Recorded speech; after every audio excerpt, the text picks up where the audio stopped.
We're live. Hello. Hello. This is one of the first streams that we do from Europe, so pardon us if the quality and everything is not optimal, but we're looking into getting better equipment. Welcome everyone. I'd like to introduce Jamie, who's with us. Twitter, Jamie Elliott G. G. That's it. G for Grossman. not gangster. No, Okay. not yet. Okay. And my name is Andrea. Twitter handle Mutonia. Both of them are down below. And feel free to follow us. Jamie, do you want to talk a little bit about what you do? Sure. Should we start with the story, or maybe later? Story? Yeah, I just ran Oh yeah. So yeah. So you're probably wondering why Jamie is out of breath. a little bit. Is because right now we're in a very special room. We are in a smart home testing room since it's soundproof. However, given that we're on a couch and the computer is far away and we're using that we're using the webcam to record us, we were thinking of adding an external keyboard and an external mouse so that we can control it from here. However, we're out of USB plugs, so Jamie ran up the building and down again to get it last minute. we had about 5 minutes to go, and I think I saw it as a personal challenge to go get this mouse, and I ran up. I ran up 5 floors. I ran down 5 floors in about 3 minutes. Yeah. And then the good news is we didn't have a hub for the mouse, which is always good news. But thanks for running. I did run. I am out of breath, so sorry for the breathing. Why not? So let's talk a little bit about what we're gonna do today. So today we're kicking off the episode of let's build a game from scratch. Let's build a game. Goal is we're gonna build a game in 3 2-hour episodes every Tuesday for the next 3 Tuesdays, including today. So next week Tuesday and the 9th of October, same appointment, same time. We're going to continue building our game. We might do some work offline to make sure that, we're using those 2 hours as best as we can. Yeah. But the goal is to walk you through the whole process. Why we're doing this? The reason is, currently in the UK and in Germany, there's an ongoing games challenge, the Alexa Skills Challenge, dedicated to gaming.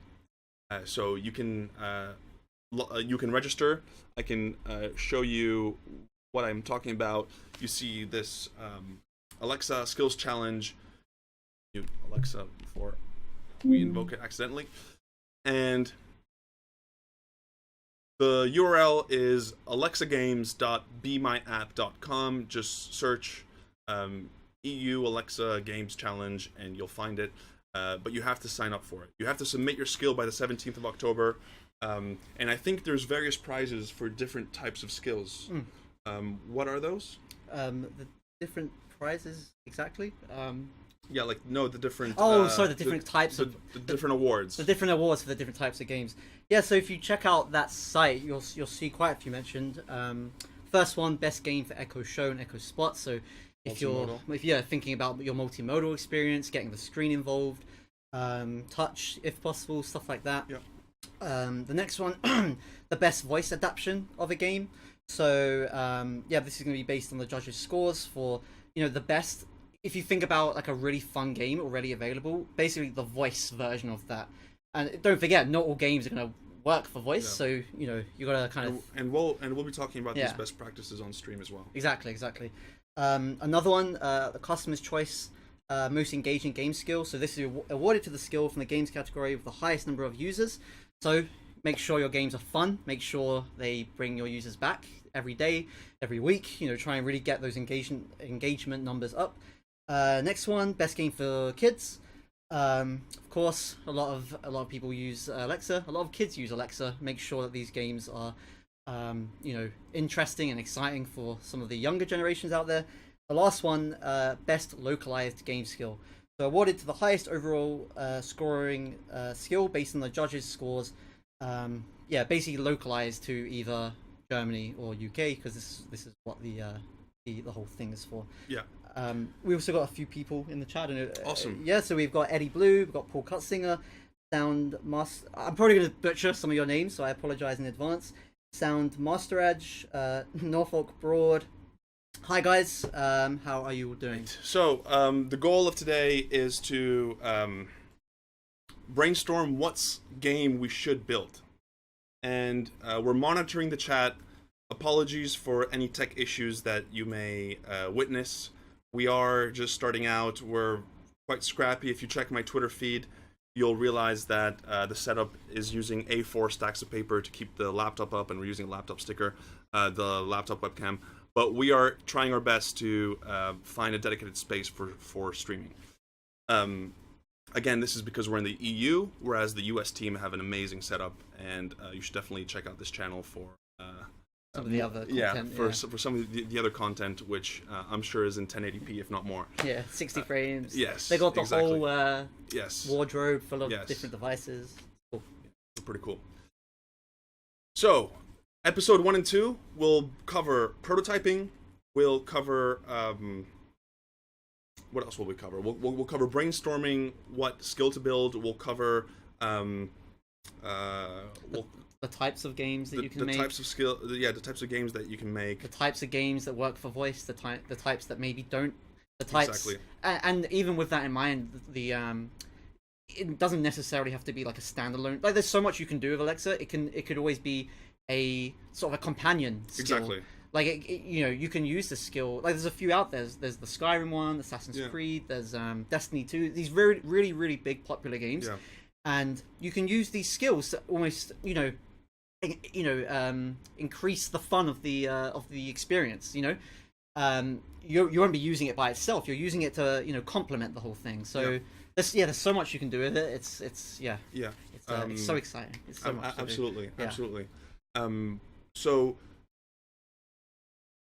I think we'll start with, so in order to give you a good idea of what skills to build, and also to give us an idea of what skill to build, what we're going to do is two things. The first thing is to try out some of the existing games, because there's no place to learn than from the masters. And there's some skills on the skill store that are doing extremely well, and that's because they nailed the mechanics. They nailed the perfect use cases for using a voice assistant to entertain people. So we will definitely be learning from the best, not copying, just learning from the best. Being inspired by. I'd say. Again, this is a demonstration, right? We're not trying to compete with them. No. Never. The other thing that we're going to do is ask for your input. So the great thing about doing a Twitch stream, versus doing a more formal presentation type form of communication like a webinar, is that we can get feedback and people contributing. So if you have ideas, if you have comments, if you have anything that you would like to suggest that we make, or throughout the stream you have questions, feel free to ask on the chat, and we will do our best to monitor it constantly. So I've got a laptop in front of me. I've got all of you. I've got the whole chat. I've noticed a few new people have since joined. We've got Jojo. Again, going to destroy your names. Apologies in advance. Jojo Handling, Sound Master Edge, Lordy Labs, Johnny Jand. Oh, Lordy Labs. Mortioto. Hello, Lordy Labs. Welcome all. Yes. Oh, I forgot to introduce as well. I got carried away with the story of running. Yes. So my name's. So who are you? So who am I? I don't know. I'm still trying to figure that out. My name's Jamie. So I'm part of the Alexa team in the UK, part of the Alexa developer advocacy group, and you'll probably see me on either the developer forums or the Contact Us. And it's our mission to basically help you guys, the developers, create amazing skills. So I'm more on the technical side, so anything technical, something isn't compiling or this isn't working, whatever, feel free to either reach out to me or reach out on the forums. Even after this stream, we really want to keep the conversation going. Yeah. We don't just want things to end, so join us there after, and the whole team of us will be happy to help. Yep. Yes. Yeah. So that's me. I'm very happy that Jamie was able to join us. He's a really strong technical person on the team, and in order to be able to co-create this skill with you will be a great opportunity. For those of you who don't know me, though, probably introduce myself as well. Please. Please do. My name is Andrea. I work in the UK as well, and I'm the technical evangelist for the UK. So much like Jamie works with developers, you're more focused on making sure that everyone that reaches us online gets all the answers that they need. I do a little bit more proactive reaching out to developers, in person, do events, conferences. So together we try to educate developers as much as possible. Cool. So, what game shall we build? I don't know. I was hoping you'd know. So for those of you who joined later, and apologies if you joined after the tech issues, let me just reiterate why we're doing this. We're doing this because of the Alexa Skills Challenge. So everyone on this stream, if you are a UK, Ireland, Germany, or Austria developer, you should definitely participate in the Alexa Skills Challenge. Deadline for submissions is 17th of October, and there's a lot of prizes. But, I mean, even if there's so many awards, but even to just get involved with, like, this is the first one, right, in the EU, or one of the first ones? It's definitely one of the first ones. It's the first games specific one. Yeah. Again, there's so much of it, like, there's so much opportunity to make really fun, engaging games. So if you're like thinking about it, or you've just been playing a little bit of Alexa, I mean, use this. This is your opportunity to get involved. Yeah. And I mean, best case scenario, you win some money, which is pretty sweit. Exactly. Worst case scenario, you still get recognition. You get your skill tested by big people in the field. Exactly. There's so no losing. We have like a pretty strong jury list of experts, as well as top people in our team. So although you're always welcome to build skills, obviously building skills and participating in the challenge will also allow your skills to be seen by a lot more people of our team, and potentially, if you're one of the finalists, also maybe some visibility, or if you win some of the awards as well, get prizes. Cool. So now that we have the why, even though the main why is you should always build skills. Always build skills. Right. But let's go ahead and talk a little bit more about what to build. Now, as we said, everyone on the Twitch chat is welcome to give ideas. Yeah. But let's brainstorm on what works well and what doesn't work well in voice.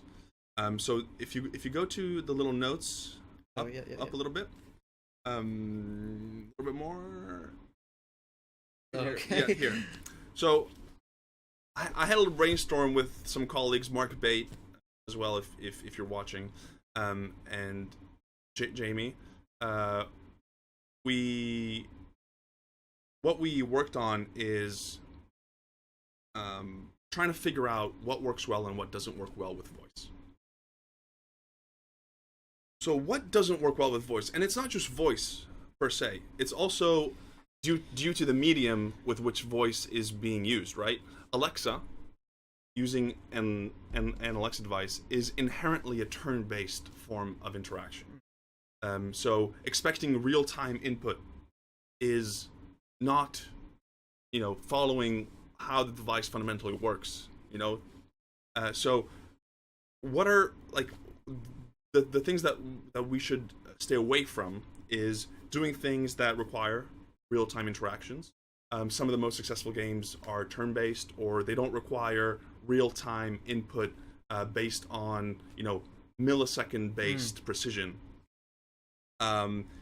Also, the input itself should be relatively simple.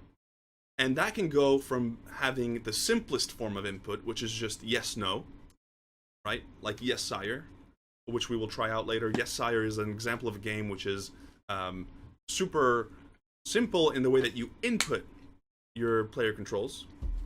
You just have a yes, no answer.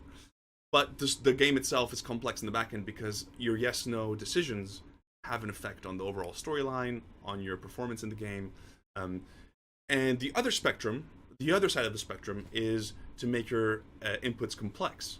But that complexity comes at a cost, because the more complex you make your inputs, the likely you will have to parse things yourself. The more likely there may be some speech recognition issues. So I would suggest not to go full long complicated inputs. Stay somewhere in the medium simple versus or very simple form of input. I think that word you just said, that's like the biggest message of like all of that was simplicity, because you can make the most complex skill, the most amazing experience, but if it's difficult to use, or if it takes too long to get things going or have the users engaged, we're talking about engagement and keeping people interested, it's not really gonna work. Like some people just are sometimes they just want to use Alexa real quick and then they leave the house. Sometimes it's in short bursts. It kind of works. So simplicity is best. Tom Hewitson, who I had as a guest presenter for a webinar a couple weeks ago, he had a really good point, which is the way that he's found, like the type of audience and type of usage that he's realized by building games. By the way, he's built some of the most popular games on the store. His most recent one is Trivia Hero. It's a casual form of gaming. He does have gamers that use his skills for hours a day, hours and hours a day, and his there's always exceptions. There's always people that will use your skill an incredible amount, but you shouldn't expect everyone to have that usage pattern. Yeah.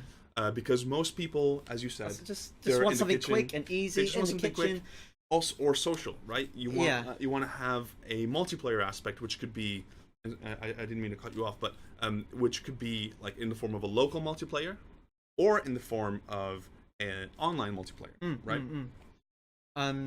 Yeah. So again, I just wanted to make the point that so like we were saying with Yes Sire, it's for the user's perspective, like a yes and no. It's a very simple way to interact with the skill. However, as you said, the responses that you are defining what Alexa says in her response, and it's up to you to make that as interesting as possible. And yes, maybe the interactions are a little bit simple, but the responses, the consequences of your decisions, the good, there's so much you can do. I was gonna say another point, but yes. Oh yeah, I was gonna say, and that's not to say ignore your potential more hardcore users, because there will be some people, as you said, the users who use some of these skills for hours on end. They are out there. Alexa can be used as a platform for that sort of thing. Yeah. But with that in mind, especially if this is your first game skill, start simple, start easy, and just see where you go. Yeah. Yeah. Cool. Great. Should we check the Twitch stream? Make sure everything is going well. People are happy. Great. Lordy Labs, okay, hi Andrea. cool. Hi. So yeah, don't forget, we are monitoring the chat. So any questions, any points of discussion, anything you want us to focus on, just literally let us know. Yeah. We will talk about that. Yes. Okay. So we talked a little bit about the what things to avoid, and we should also now focus on what things to focus on, right? Like, what are the good things and what works well. So what works well with voice is turn-based interaction. Again, due to the way that the input is done through the device, where Alexa needs to wait for your input, process it, and then respond back. For those of you who have never built a skill, the way that it works is, as you speak to a device, right, once the wake word is detected, it streams everything else up to the Alexa service. If the Alexa service determines that you've invoked or are currently using a skill, it will send a request to that skill, which in your case will be your game, and then you process it however you want. So at the end of the day, it's a JSON request hitting your backend, you deciding what to say back and formulating a JSON response back. We have Python, Java, and JavaScript SDKs to simplify this JSON parsing and formulation, but the main focus of skill building should be on the content, because it's the other point that's very important to focus on is you should focus on adding as much content as possible, because you may have the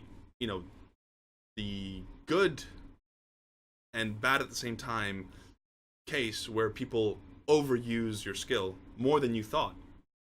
And if your content is shallow, meaning that they try it a couple times and they see that it just keeps repeating the same things, and there's no progression, things just get repetitive. Why would they use it? Why would they use it again? Yeah, I so agree. it's the perfect way to lose people is just not adding enough content. So Yeah. if there's one place where you should focus on, I would rather you build a simpler game, With rich more, in yeah. content, which by the way, which makes it easier to build a good game if you're not technical, because you can just focus on the content. And we'll also be talking about a tool. I was literally about to say, because so you mentioned, so yeah, I'm not sure who, in terms of who's viewing, who's a developer out. I mean, you can tell us, are you a developer, are you not? But the point is, so yeah, you mentioned a few of the SDKs we currently have available. We've got Python, Node.js, Java, but if you don't know how to code, that's fine, Yeah. because there is a third-party tool out there that we will talk about later. Oh, we can mention now. Just Yeah. make So sure it's in line. it's I believe that's Get Storyline. GetStoryline.com. Yeah. So the tool is called Storyline. The tool is called Storyline, and it's basically a really, really quick way to make Alexa skills without even coding, even a little bit. It's like drag and drop. It's really, really cool. Let me show it to you. Yeah, it's like, to some people, like, oh, like building a skill, building an app, whatever. It's so complicated, but you're if you're not super comfortable with coding, you should definitely check this out.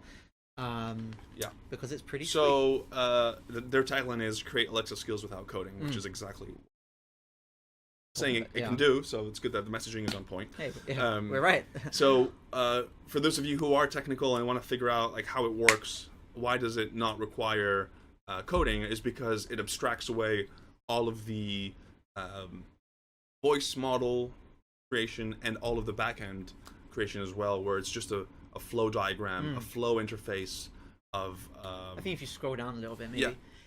Yeah. So as Andrea is saying, it really does the heavy lifting for you. So if you don't want to make a super complex skill and you want to focus on the experience, then you know what, Storyline might. And actually, to that point, even you don't necessarily have to deploy your skill in Storyline. You can always use it. Like sometimes I use it for prototyping, or if I just want a quick interaction, it's also possible. And then maybe once you figure it out, you can then move to code if you're more comfortable there. But again, it's another really good tool just to help you make good skills. Not to mention that we've had previous challenges in the past, and in one of the previous challenges, I think it was the Kids Challenge, one of the winners built the skill using Storyline. So don't think that it's going to, just because it's built with Storyline, it doesn't have a chance of becoming popular. You can build a great skill without coding using Storyline. Yes, so we've had a few comments as well. So Pre-Tech Ray, hi Andrea, entertainment versus education has been my initial game development challenge. Yes, I've been using Storyline. I created Star Commander, but it does lack some capability like game scoring. Absolutely. So Pre-Tech Ray. Or Pritesh Ray. Or Protect Ray. Or Pre-Tech Ray. I'll say it one more time. Pronunciation, we're gonna destroy. I know. It's all good. I know. So to answer the question, that's a very good question. So the answer that I have for that is Storyline is a great tool for building skills if you're not technical. However, as soon as you want to do something that's not supported by the tool, you're going to hit a roadblock, right? Because you can only do as much as has been implemented and has been exposed to you as a creator. Unfortunately, if you want to add things that are not yet supported, you're going to have to go the manual way, which is to code it from scratch, or just to code it with a good old code. Good old fashioned. Good old fashioned code, and your ifs, your variables. Not everyone may be a developer, but we have a lot of tutorials on how to do it. We'll be sharing some code and showing you how we do specific things. So, in the next 2 episodes, which will be episode 3 and 4 next Tuesday, and 5 and 6 the following Tuesday, it'll be a lot more dev focused.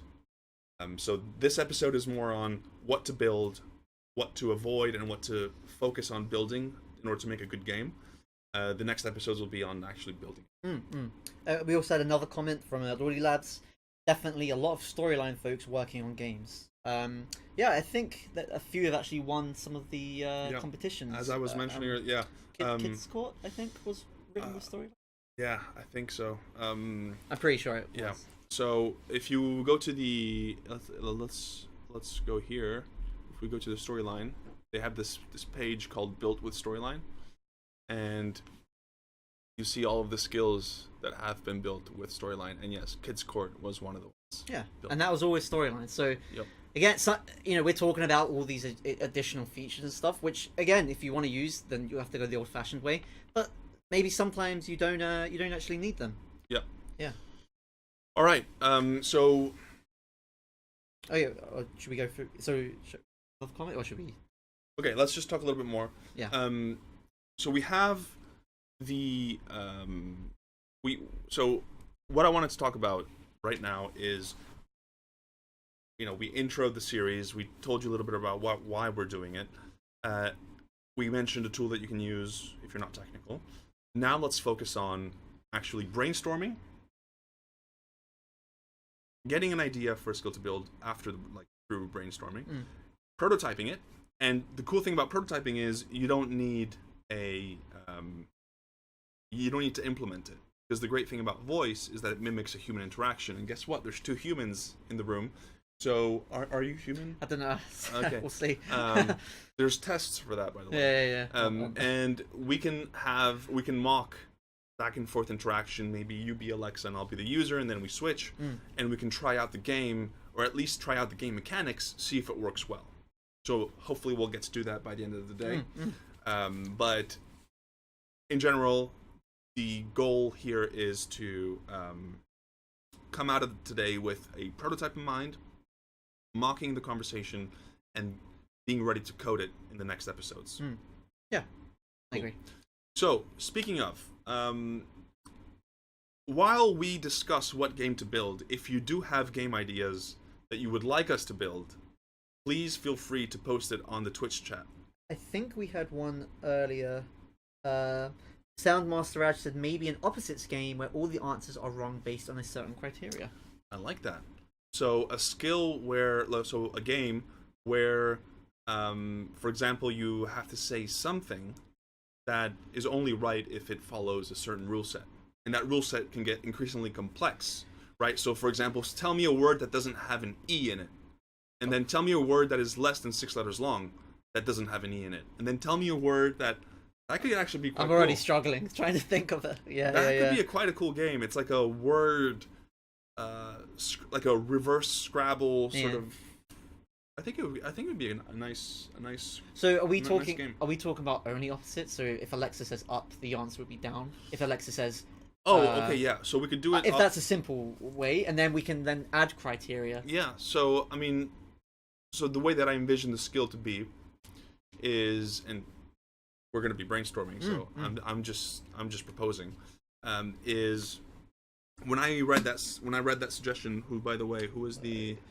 Our nice friend, Soundmaster Raj. Soundmaster Raj. Hopefully is how you pronounce it. The way that what popped to mind when you gave that suggestion is that you define various criteria, and those criteria are compounded as the skill gets more complex, right? And you add more and more conditions, basically like a long if statement, and the user has to provide an answer that fits in those statements. That could be a really cool one. I do like even taking a step back, I like the idea of playing with words. Like, what if Alexa said a word and then, it's almost like maybe there's something already out there, but like sort of a dictionary thing. So you have different types of maybe like abbreviations of words. So for example, you got synonyms, so it's like a word that's similar to a certain word. You have opposites, I think that's called. I think the actual official antonyms. Word for antonym, yeah. And there's a few others. So what if Alexa's like, oh, tell me a synonym of running, and then your answer it kind of at least it opens the space for more answers, so like jogging, walking quickly, moving fast. I don't know, like it's one of those things. Yes. Yeah, cool.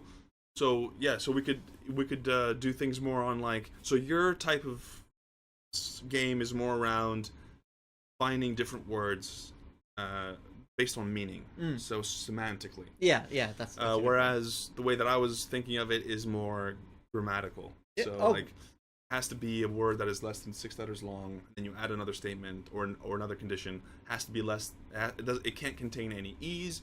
Then another statement. It has to have a repeating letter, right? Wow. Which are all simple things to do code side. It's very hard to think of a word. Yeah, I'm already. That, the game's going to be pretty.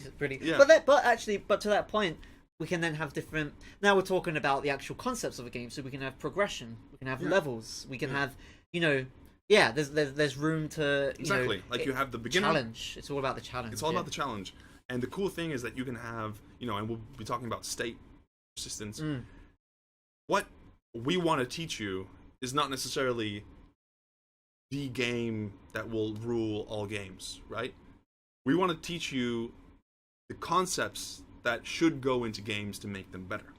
So, how to remember if a user has come back, how to adapt the game if the user has come back, how to, how to add different content, how to make sure that the skill responses are dynamic, how to localize your skill,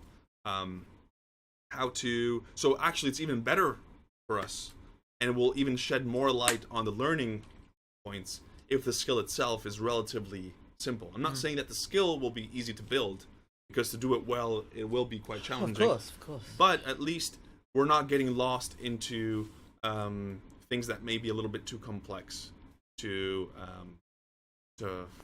focus on, that would steer away from the actual learning points that we want to cover. So, touch again on mechanics? Or? Yeah, I think so. Or should we move on? Yeah, I think we've covered most of them. I think the best way to cover them, though, is to try some skills. Yes. So we mentioned Yes Sire.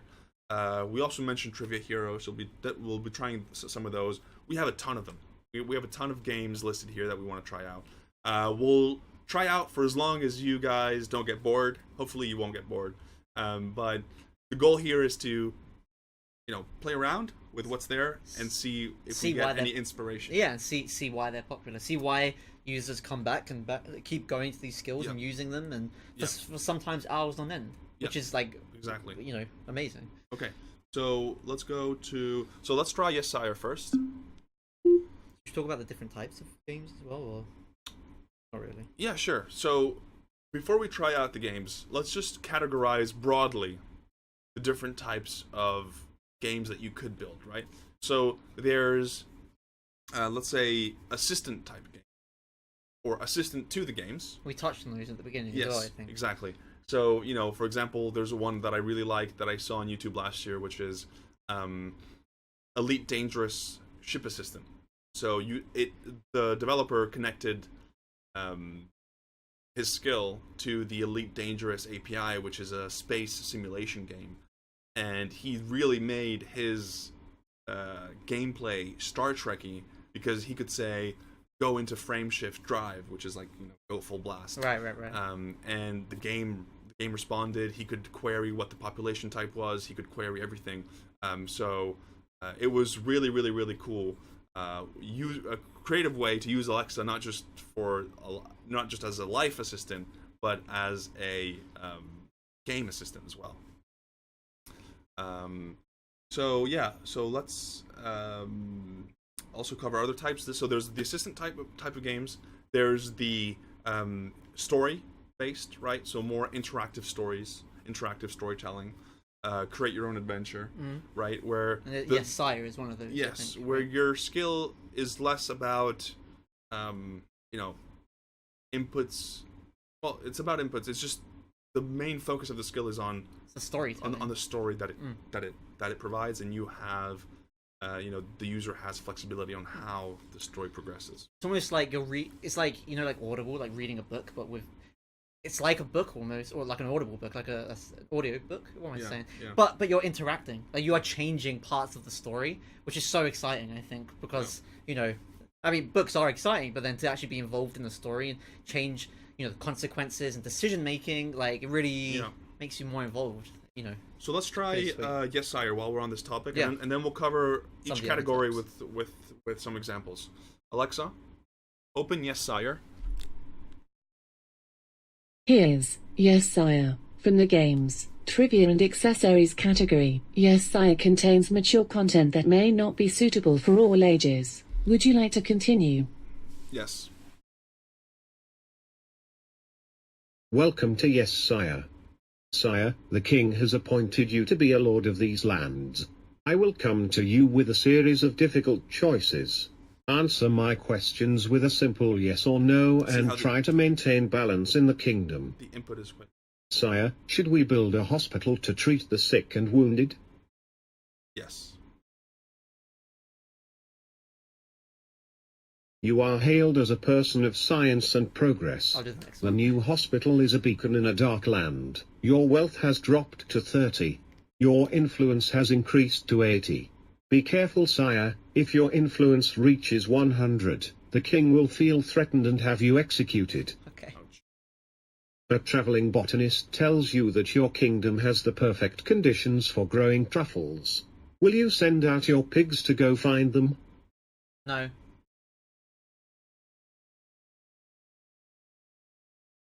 Your people are disappointed to learn that you passed on such a flavorful opportunity. I say. Your influence has dropped to 70. The cook has burnt the soup again, sire. Shall we have her flogged? Yes. How dare you?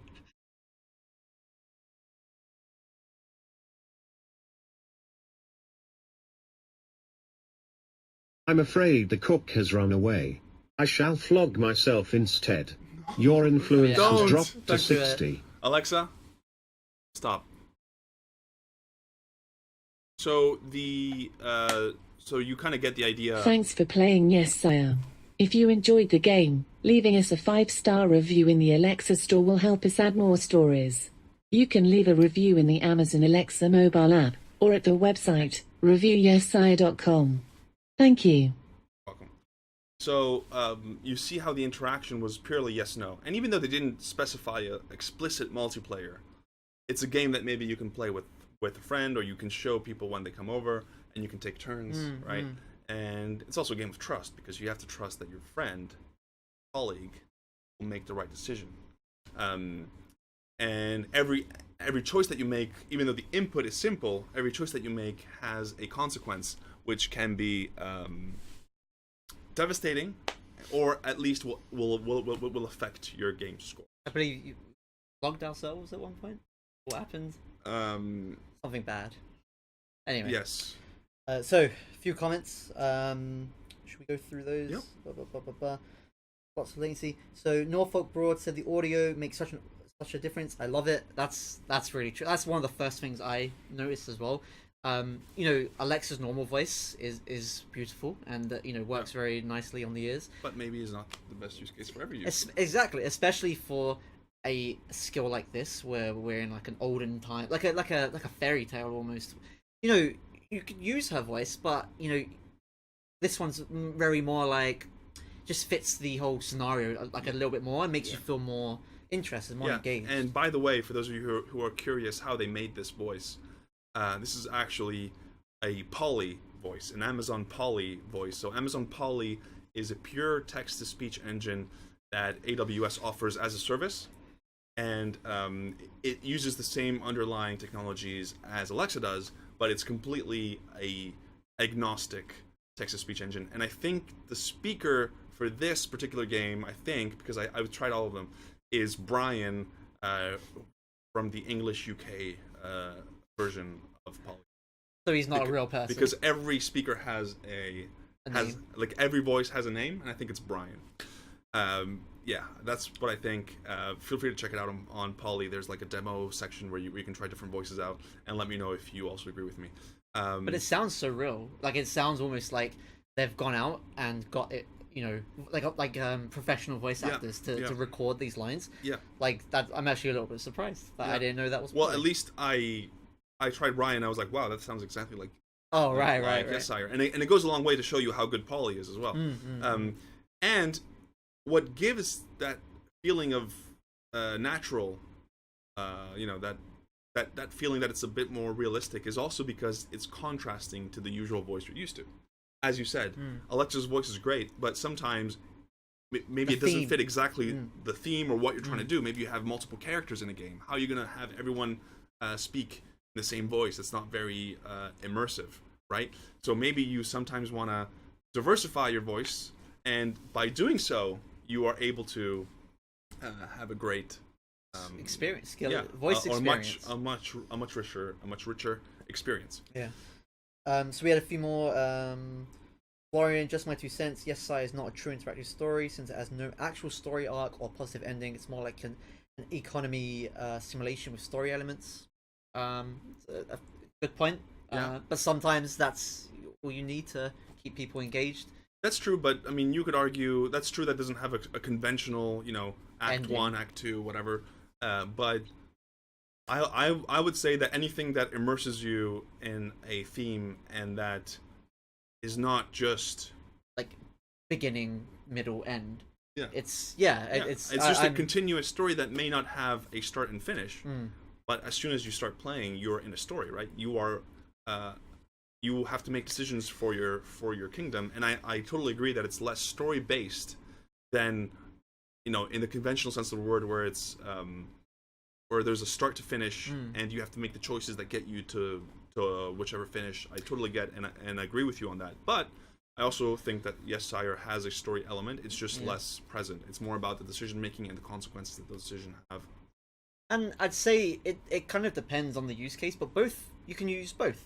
You can have that sort of experience where it has a beginning, middle, end, or you could have something like Yes Sire, which is kind of like a loop almost. But I mean, if the only thing about a loop is you might be stepping on previous ground, and maybe the user might be, I already heard this. I already did the sheep thing. Yeah. But that's why, again, to one of your first points, you need to try and keep the content exciting, new, always updated, always really keeping updated.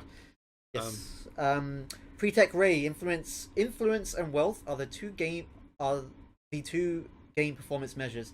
Hit the high or low boundary of either, and the game ends in your execution or banishment from the kingdom. Yeah.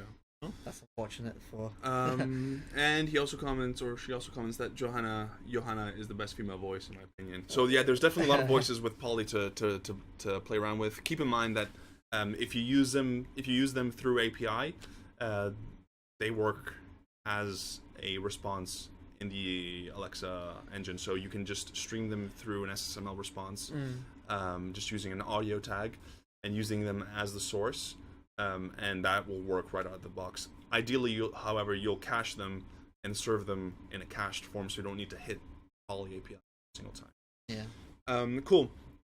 So, might also be worth covering here different types of voice responses. So there's, as you heard, there's like using an external or a different text-to-speech engine, which gives a little different flavor, but is always automated.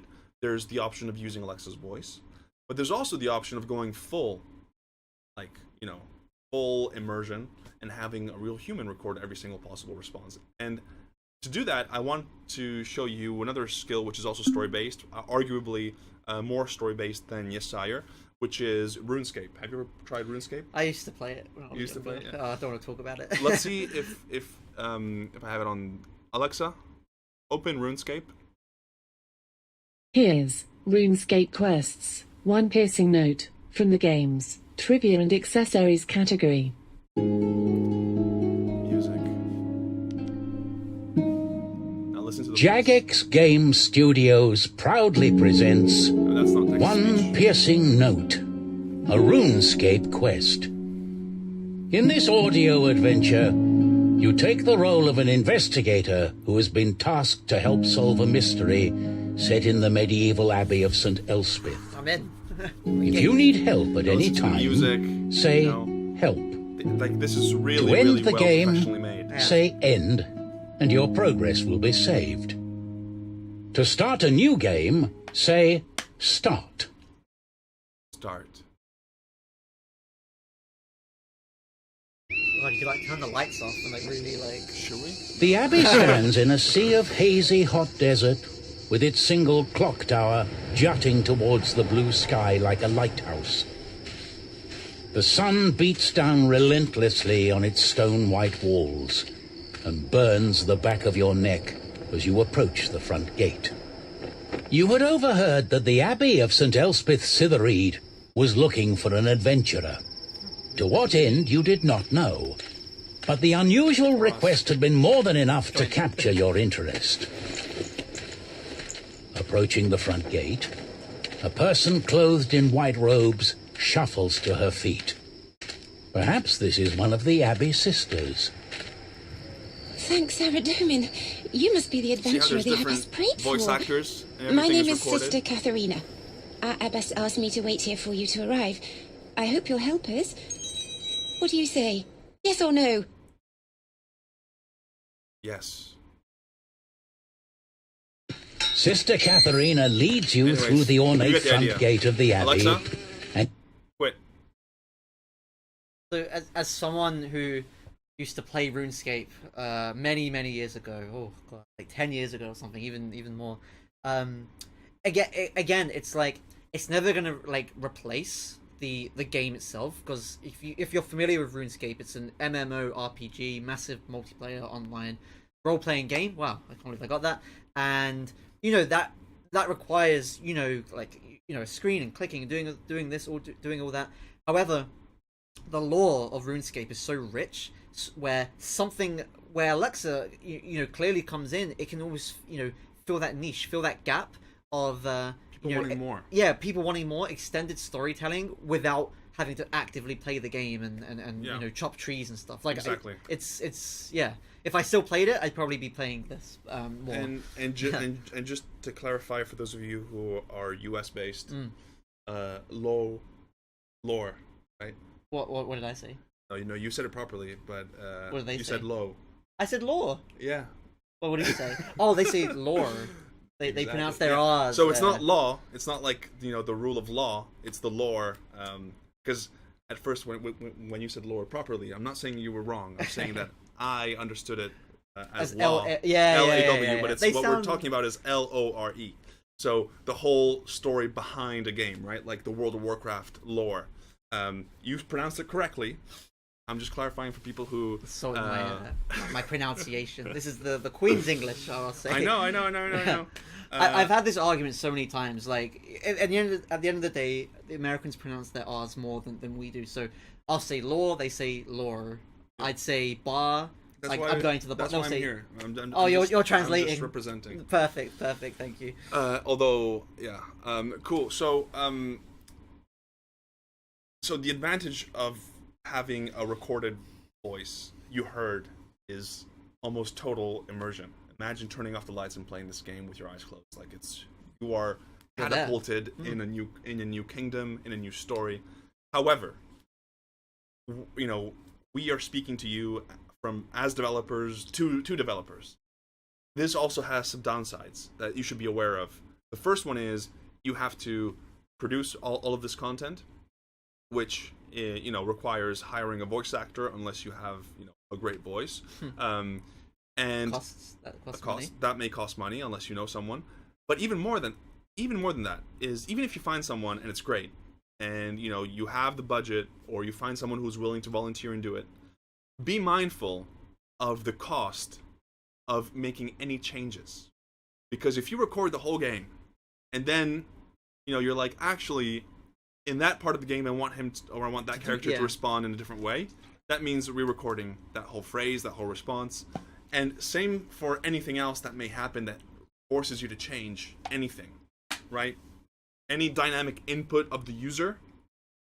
So, any dynamic response based on the input of the user either needs to be pre-recorded or needs to be generated on the fly. And you can't generate a human voice on the fly without using a text-to-speech engine. So be wary of the costs. I'm not saying downside, it's more costs.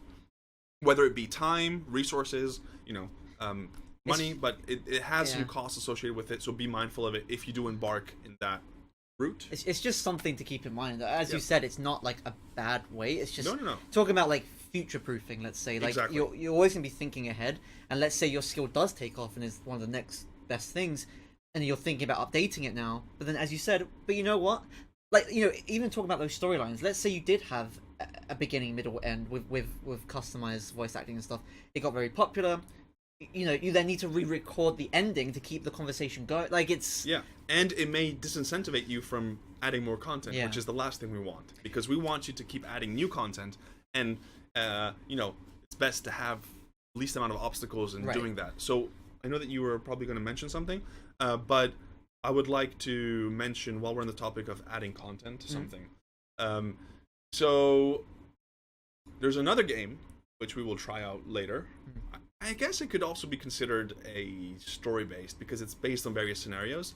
It's called Garbage Hero by Pretzel Labs, and their game is, I think, in my opinion, mainly, you know, kid-friendly, where you play the role of someone who has to decide how to recycle objects, and your decisions can be right or wrong. If you decide the wrong or right bin, you get points, and your points are matched against the global leaderboard.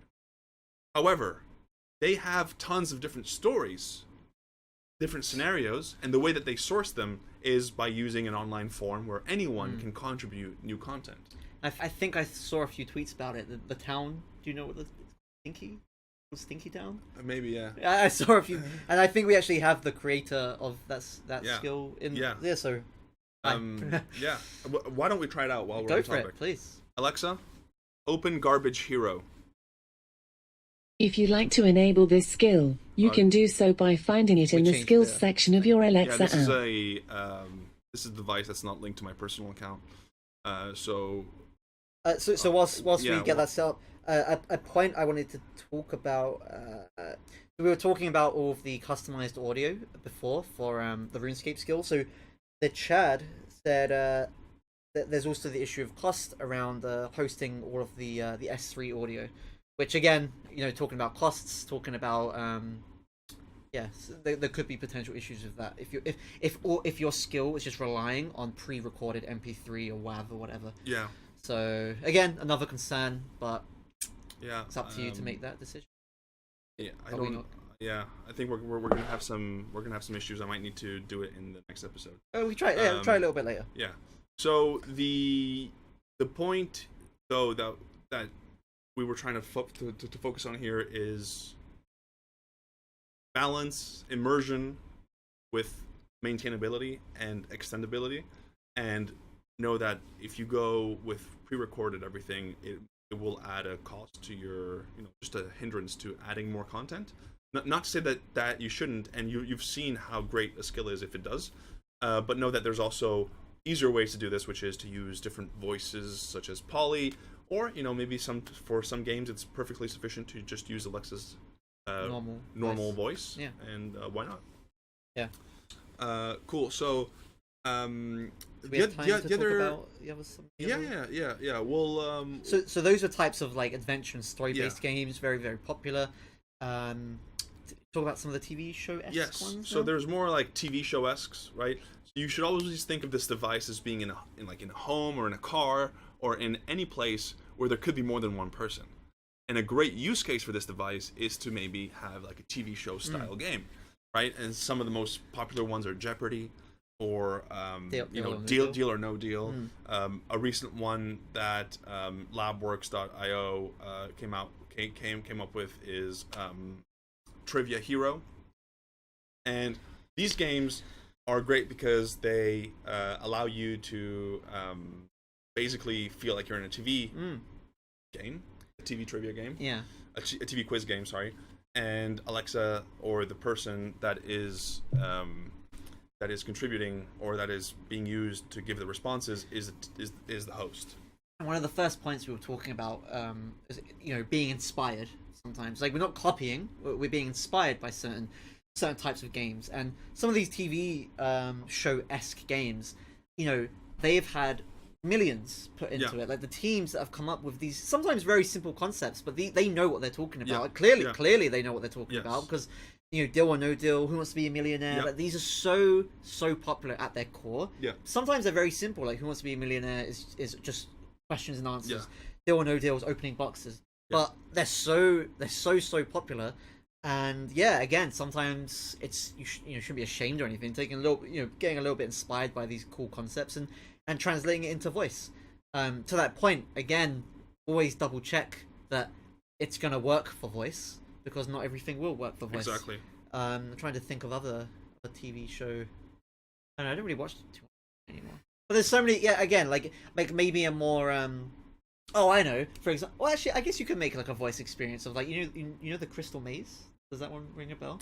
It's sort of like it's like escape rooms constantly. That's a little bit more. Oh, you know what? What about Gladiators? Do you know that show? Where they're like, yeah. So that's like a bit more physical. So I'm like, how can you make that? I mean, you could probably do something with it, but again, my point is some are a little bit more easier to turn into a voice experience. Some are a little bit more, stretching a little bit. So depends on the use case, depends on the game.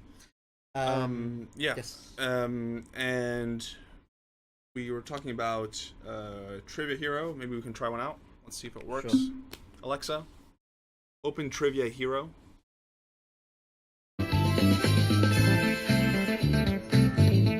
Welcome back to Trivia Hero, the game that lets you test your wits against the clock.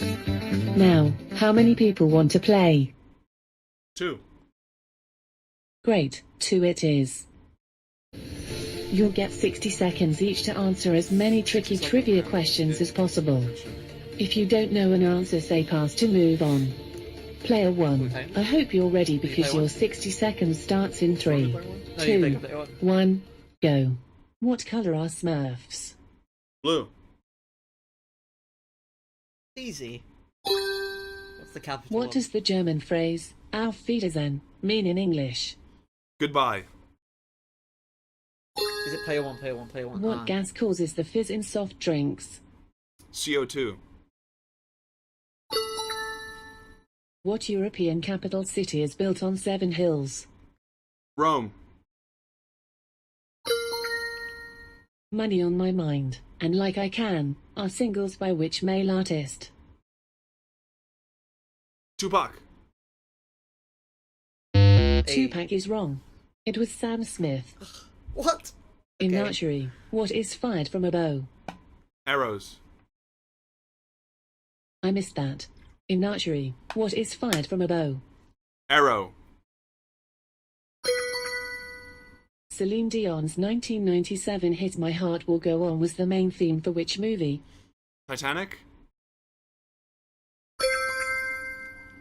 Who painted the ceiling at the Sistine Chapel? Michelangelo.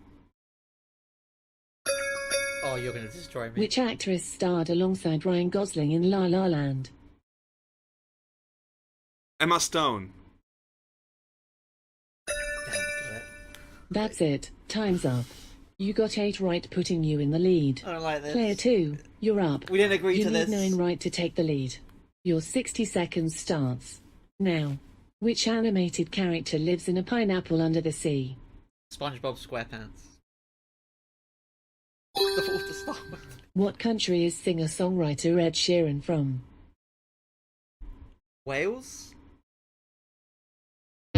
Wales is wrong. It was the United Kingdom. Oh, I thought. Oh. St. Valentine's Day is celebrated in which month? February?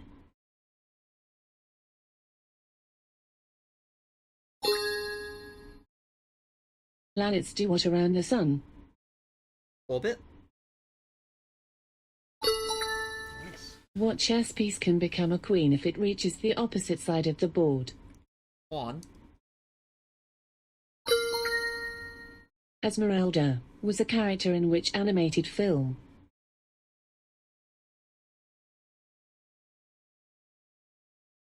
I missed that. Esmeralda was a character in which animated film? Give it a guess or say pass. Tangled? Tangled is wrong. It was the Hunchback of Notre Dame. Oh, I knew it was a Disney. Cinderella's shoes were made out of what? Glass? That's it. Time's up. You got 5 right, leaving you in second place behind player 1. Would you like to play another round? No. Scaredy cat. Okay, in that case let's hear your final scores. In second place, with a total of 5 points. Player 2. For today's trivia hero, with a total of 8 points, is player 1. Thank you. Also, if you'd like a warm fuzzy feeling, please leave me a 5-star review on amazon.co.uk Alexa? or in the Alexa app. Quit. Okay, cool. So That was just a practice round, by the way. You know, I had to give some of the answers. practice you know. round. It's all part of the plan. But you saw how that game did a couple things that I want to point out. First one, and the reason why I used it earlier in the stream to mention a game that uses a complex form of input, is because it was open-ended answers. I mean, yes, you could argue it was simple one-word answers, but there's a potentially infinite amount of wrong answers that users can give. And let me tell you, the developer of the skill, labworks.io, Tom Hewitson, they put a lot of effort into ensuring that even the wrong answers were part of the voice model to make sure that the recognition was as best as it could be. And they even went as far as, having complicated back-end processing to make sure that, even if it was misheard, that things could be, inferred based on what the user said. I'll let him, discuss what he wants to discuss. I don't want to, reveal too much. But I was blown away when I used it at how even the wrong answers were misheard. No, sorry, were heard perfectly and were repeated back exactly as they were said. Another part that you may have noticed is that gave a great amount of feel for it is that there was music underneath Alexa's voice. So they were going in parallel. And that is something that currently is not possible to do out of the box. The way that they went around that is, you have to first export Alexa's voice and then have a audio, stitch them together, and stream that as an audio file. So even though it seems like they're just using Alexa's voice, they aren't just simply sending text back. They are pre-planning everything and making sure that it works well with the music. And I think the sound effects just elevate it completely. I was literally about to say, it really goes to show, like the chimes when you got an answer, maybe not wrong. That's supposed to be a bit like, oh, but the chimes when you got an answer correct, not only were they quite, refreshing. You're like, oh, I got an answer right. But the more, I don't know if it was based on, yeah, I don't know if it was based on how many you got right, or maybe just the number of questions it was asking. But it was based on how many you got right. Right, so it was going higher and higher and higher. It went like that was doing. That was doing so much. I was like, exactly. Ooh, it gives you a constant, progressively feedback, stronger feel of satisfaction. Yeah. And another thing that you may have noticed if you're super careful, super detailed, is that as the 60 seconds were approaching the deadline, Alexa's voice got faster and faster. So they used SSML, speed her up. Yeah. The SSML speech synthesis markup language to make sure that they could affect the rate at which Alexa spoke. And the closer you get to 60 seconds, the faster the speech is. And that gives a sense of urgency. Gives you that sense of, I'm approaching the end, I better hurry up. So I think it's a well-crafted skill. That goes without saying. I think that was very entertaining to do. But it was also very well refined in the details. And that's what I urge everyone to do. It's not just, hammering something out and publishing it. It's fine-tuning the details, making sure that the details are well balanced and following the voice design best practices. I don't know if we've even said the word yet, but testing is imperative. Yeah. Like, not only testing your skill in the simulator or even by yourself on your own device, but get other people. Like this is such a new and different platform that testing is always important if you're in software engineering, but here you're really relying on your users, sometimes saying the right thing, sometimes saying the wrong thing. But it's the only way you're going to know if your skill is doing as it should be is by testing. And there's actually a way as well, like if you've already got your skill created in the developer console and you've already got like a basic part of it up and going, you can set up like a beta test. You can invite other users. They can be on another part of the country. They can enable it on their devices. They can test it. They can give you feedback. Testing feedback.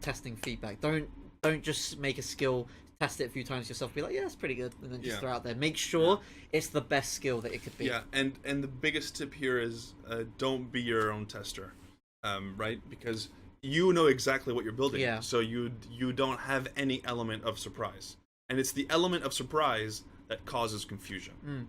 So make sure that when you do test your skill, you're having people that have no idea what your skill does try it out.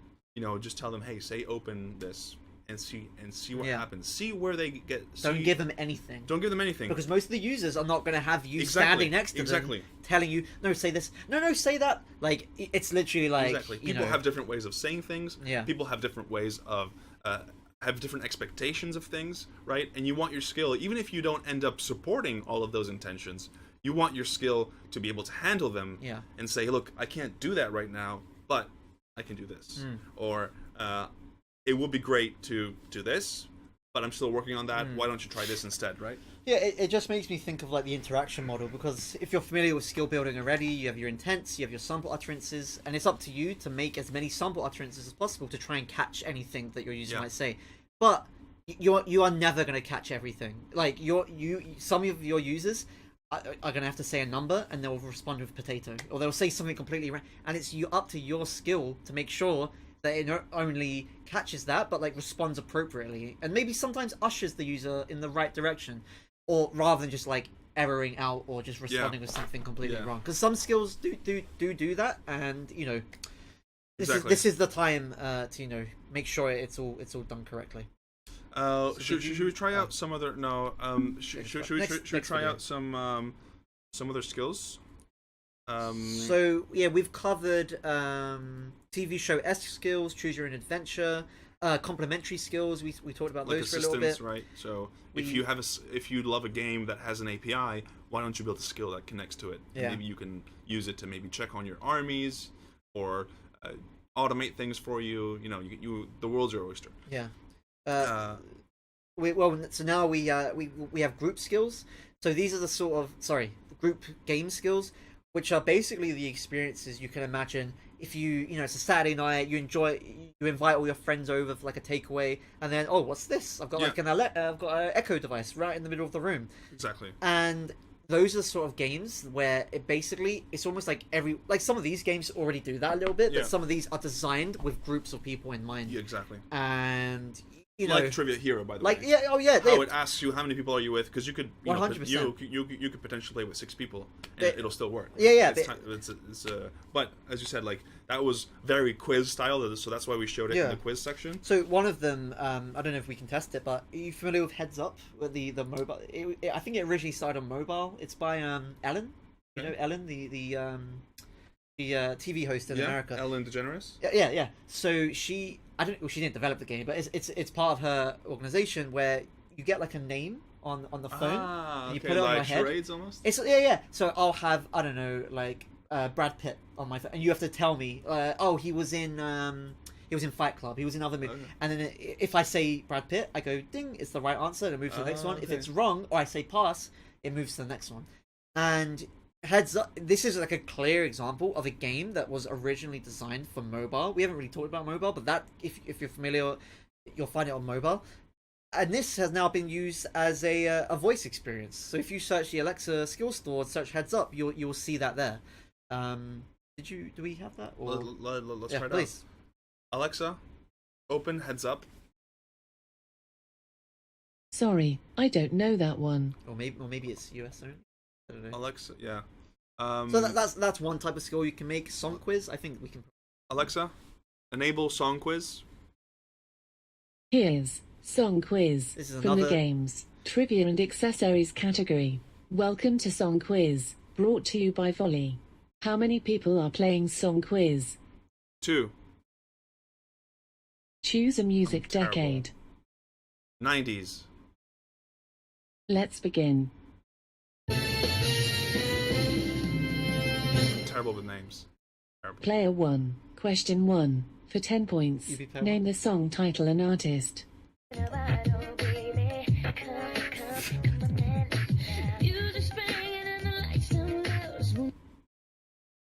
Britney Spears. The song was Genie in a Bottle by Christina Aguilera. Your score is 0. I would have never got Player it. 2, question 1. For 10 points, name the song title and artist. Come on, it's easy. It's easy. I want you that way. Backstreet Boys? Don't know. Not sure. Oh, got something right. Snaps. You got the title and artist right for 10 points plus an extra 10 bonus points. Oh, hello. Your score is 20. I'm just- Player 1, question 2. For 20 points, name the song title and artist. How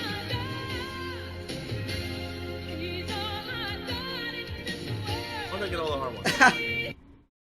I don't know. The song was All the Man That I Need by Whitney Houston. Your score is 0. Player 2, Told you I was question bad. We'll do 2. one more. For 20 points, name the song title and artist. Save the work. That's it. I like big butts. Is it not? Oh, I don't know.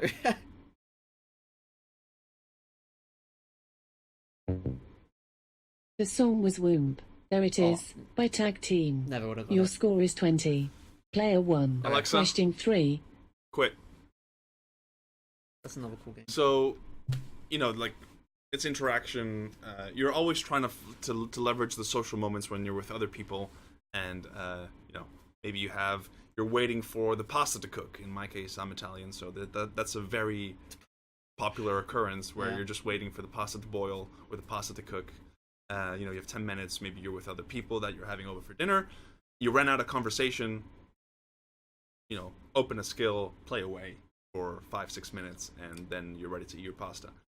We've got a comment here from Tweeny. Andrea seems to be a big Backstreet Boys fan. Why not? So as soon as I heard the first note, I was like, oh yeah. Oh, so I said it wrong. It's I want it that way, right? Yeah. I said I want you that. Anyway, I got it right. It was mainly right, and it was very impressive how the skill not only recognized that you got both the title and the artist. And I said it so badly. You said it so I was badly. I was like, I want it that Backstreet Boys. That was not Queen's English. No, that was definitely not the Queen's English. That was yeah. Don't tell her. Yeah. Okay, so I think we've demoed enough. Let's now focus more on the chat, and we'll start working on our own game. Yeah, so I just had I made a comment before, but if they wanted us to cover anything specifically, or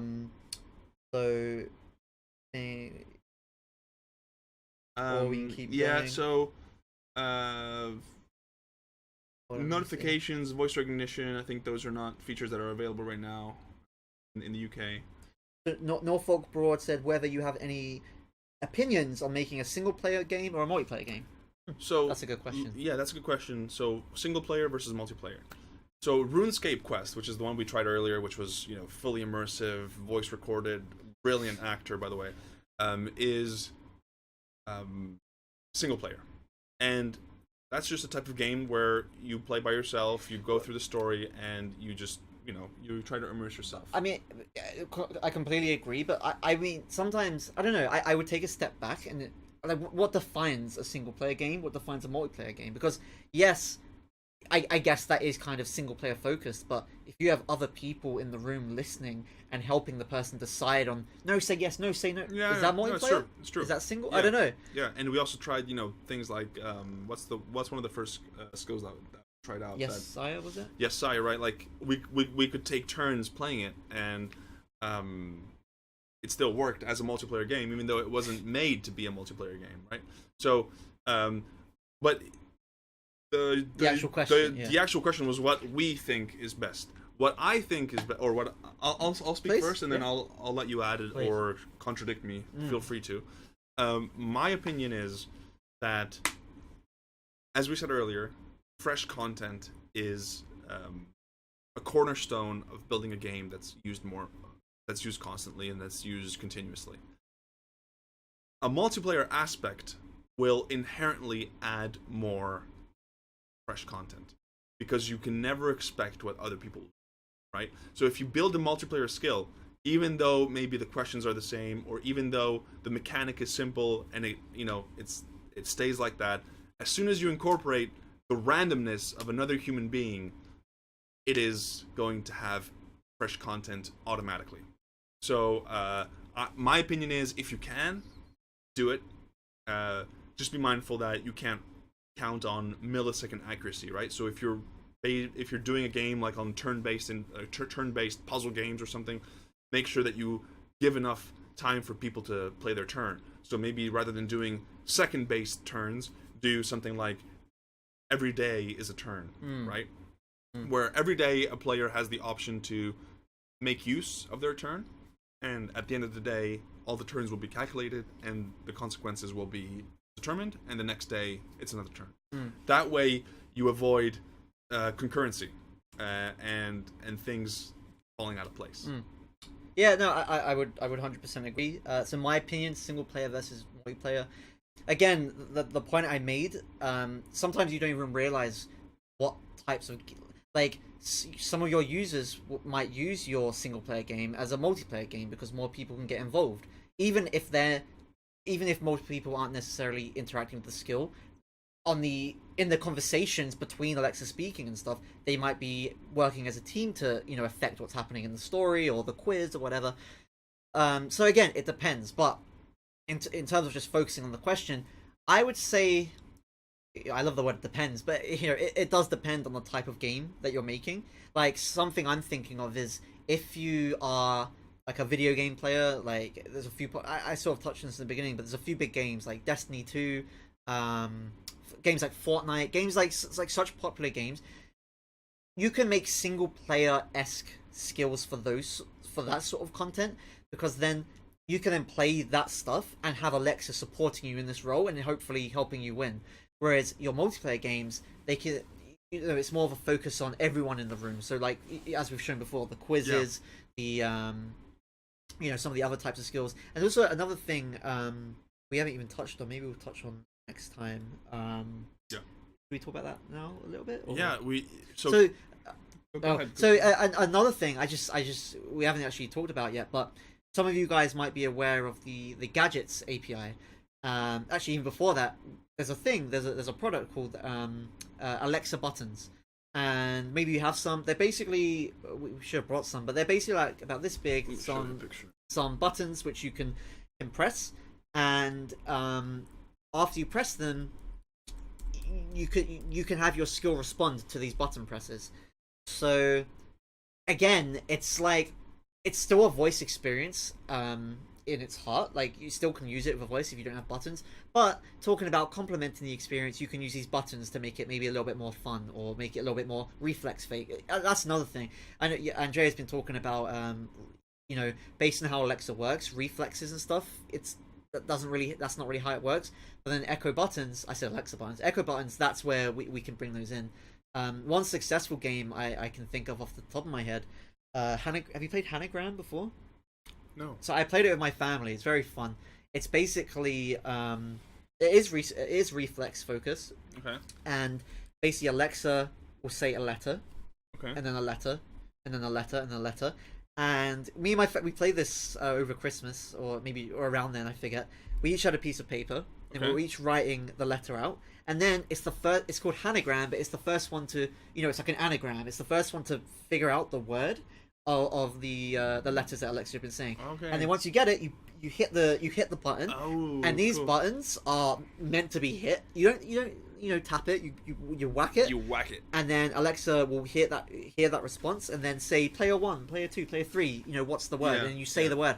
And there was a few arguments, but it was very fun, and it just goes to show another way to have your users immersed with this voice first experience. Yeah, exactly. And I like what you said about it's a way to enhance the multiplayer aspect, because you can whack it instead of just Tapping. Little tap. They just add another dimension to the interactivity. Exactly. But as with buttons, as with multimodal devices, which by multimodal we mean devices with screens like the Echo Show and the Echo Spot, is these devices, your skills should work with any voice-enabled device. So that's what we call voice first. Your skills should be voice first. So if you do build a skill, definitely if you have the means, enhance it for those devices, and maybe we'll cover as well how to enhance for multimodal devices. But keep in mind that some people don't have a screen, or even people that do have a screen may be doing something else and may not be looking at the screen all the time, because maybe you want to play a game as you're cooking in the kitchen, even though you have a nice I, for example, in the kitchen have an Echo Show, which is awesome, but sometimes I'm cooking and I want to play a game, I don't look at the screen, I'm cooking, right? So no, it's like 100% agree that point is not all of your users are going to have Echo buttons. Not all of them are going to have an Echo Show or an Echo Spot. Some people might just have a dot. So your core game, we keep saying it, but there's a reason we keep pushing it. Voice first. Like, your game has to work with voice. It has to be fun with voice. It has to go from beginning to end with your voice. And the word I always use for these sort of things, like Echo buttons, the screen, these are all complementing the experience of the voice of the skill. So if you can use a screen or an Echo button to make the skill more fun, go for it. But do not forget about your most of your users who don't have some of these products, who might just have the voice interaction. So yes, voice first, make it work with voice.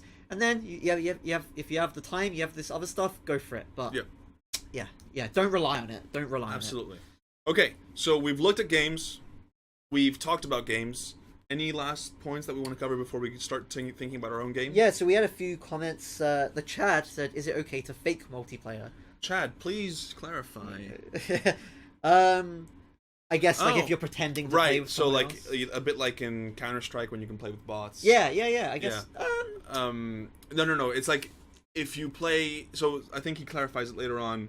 But no other players are available. Would they interact with bots? Oh, so not. I mean, if you can build a convincing enough AI, right? Or if your multiplayer aspect is more based on points, then you can maybe fake it. I don't know. Like, I guess it's up to you how on how you want to do it. Yeah, I would say do it fake multiplayer if it enhances the experience. If it just degrades it and just tries to imitate it being a real human, but it doesn't add anything to it, then I would say save the time and focus more on making the content great. Yeah. Right. I think a lot of you, like, if you've played video games before or done anything like that, sometimes you don't have other people to play with. Like, it's not, playing against bots, let's say, or the computer. When I was younger, I was always calling it the term playing against the computer. There's nothing wrong with that, but it is that additional challenge because computers, they can be smarter than us, right? Yes. Like if you're talking about making a quiz game, it's not that hard to have the computer get every answer correct because it's in the computer. However, but then again, I guess you could make her make every other answer wrong or whatever. Like there is some there's that RNG, random number generator you can use. Yeah, you can use RNG to mix up the odds. You can also do some sophisticated stuff where you analyze player behavior and you replicate it on how they act. How exactly. Like you see, for example, let's say you're building a trivia game and you want to do matchmaking, so two players play at the same time and you want to fake the multiplayer. Yeah. Then you could, for example, see how other players have performed with those same questions and replicate a profile. Yeah, or if you're doing really good in a game, the computer gets harder. If you're not doing as good, it kind of it's like, you know what, you get this one. So Chad, we're reading now. So you wanted to clarify. Was thinking of using saved games from other users, play these games back against players that are playing now. Oh yeah, why cool. not? Well, why not? I mean, that's really not faking it. That's just making multiplayer asynchronous, right? Yeah. So you use one player's human play, and you put it against another player's human play. I think that's brilliant, actually. I think it's probably the best use of multiplayer on Alexa because it's going to be inherently turn-based. Since, as we said earlier, real-time interaction is a bit hard to control. Yeah. Given that there's this back and forth nature, and you can never have millisecond precision. So I think that's a great idea. I also just to finish up, I also really like that because in the end, talking about asynchronous, not all of your users, let's say 2 friends, they won't be able to play at the same time. So if they have like a high score or something, and then you message your friend, "Oh, I bet you can't beat my high score." Yeah. They are competing. They are competing all the time. Maybe not at the same time. Exactly. But that competition and that fun is still there. And I think that's really Exactly. important. So multiplayer could also be outside of the game itself. Yeah. Right? So we both play Yes Sire at Yes. home, and we have a race on who can get the most reputation or who can get the most. And it's like, you can even imagine, like, oh, last time Andrea played, he got 8 answers correct. You only got 5 answers. yeah. It's Now sort it a out. rivalry has started. Yeah. I will forever be the better trivia hero. Oh, yeah. Okay. Unless we have a rematch. We have fight talk over it. Same thing with Garbage Hero that we can try out. Like they have stories for each scenario that they write, and your score is compared to everyone else that's played the game. So you play single player, but you are compared against other people elsewhere, and that inherently adds a layer of competition to what you do. Fortunately, the Alexa app on my phone is not linked to this device, but next time we'll try it out. Yes. And I'll reset this beginning, device to be we'll make sure. with my account. What else did I want to mention? Now, I think you wanted to move on to actually... Yes. Okay, so let's start brainstorming the skill. Do we have any last minute suggestions for a skill idea? Keep in mind that there is some lag with the Twitch stream, so maybe we should give them like 5 seconds. Yeah. Let's awkwardly look at the stream for 5 seconds. Again, so if you've just joined the stream, we are actively monitoring the chat. Let us know questions, concerns, thoughts on life, favorite songs, and we can cover that. Yeah, but look, as they're reading, let's awkwardly look at the webcam.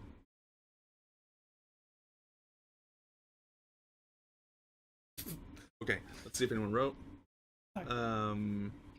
Yeah. Okay. So let's focus on our skill now. Yes. Okay. So what should we make? So I think the suggestion that came through is quite nice. The suggestion that came through for those of you who joined later on is to make a game where the responses, the answers, are wrong based on criteria. Right? Yeah. And the thing that popped in my mind, and then you'll talk about what popped in your mind, and we can find a common ground. Yeah. Compromise. A compromise. Teamwork. Yeah. Is maybe a game where you have to think of a word, and that word has to satisfy increasingly difficult criteria. So it can start off easy, like has to be a 4-letter word. You can say read. Okay, now you have to think of a 4-letter word that doesn't contain the letter E. Then you can say, What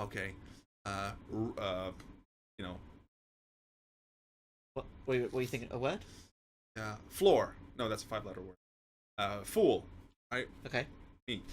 Fool. And then you have to say, okay, now you have to think of a word that doesn't contain an E, is 4 letters, and has a double letter. And fool would work as well.